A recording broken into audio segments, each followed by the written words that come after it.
Before I had a Toja Grid pergola, my space was little more than a patch of grass that kind of sloped toward the fence line.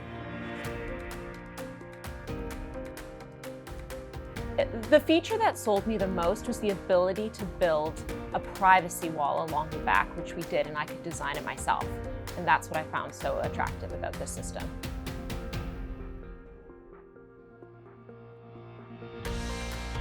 There were a couple things that made me happy about working with Toja Grid.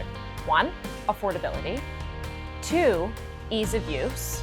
And 3, it came together so easily and quickly, I had a pergola in no time.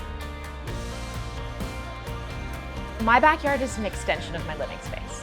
And so we've never used our backyard more, and we just love it. We eat out here, we lounge out here, we cook out here, and we weren't able to do that before.